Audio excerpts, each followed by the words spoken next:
The Supermoon of May 2012, presented by Science at NASA. The full moon has a reputation for trouble. It raises high tides, it makes dogs howl, it wakes you up in the middle of the night with beams of moonlight stealing through the drapes. If a moonbeam wakes you up on the night of May 5, 2012, you might want to get out of bed and take a look.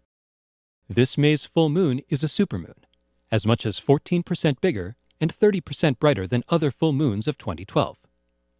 The scientific term for the phenomenon is perigee moon.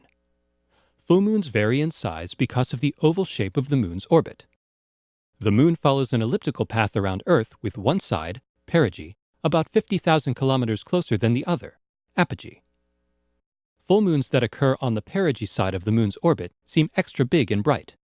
Such is the case on May 5th at 11:34 p.m. Eastern Daylight Time, when the moon reaches perigee. Only 1 minute later, the moon will line up with the Earth and the Sun to become gloriously full. The timing is almost perfect. Okay, the moon is 14% bigger than usual, but can you really tell the difference? It's tricky. There are no rulers floating in the sky to measure lunar diameters.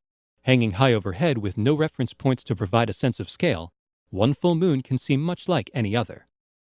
The best time to look is when the moon is near the horizon. For reasons not fully understood by astronomers or psychologists, low-hanging moons look unnaturally large when they beam through trees, buildings, and other foreground objects. On May 5th, this moon illusion will amplify a full moon that's extra big to begin with. The swollen orb rising in the east at sunset will seem super indeed. Folklore holds that all kinds of wacky things happen under the light of a full moon. Supposedly, hospital admissions increase, the crime rate ticks upward, and people behave strangely. The idea that the full moon causes mental disorders was widespread in the Middle Ages. Even the word lunacy, meaning insanity, comes from the Latin word for moon.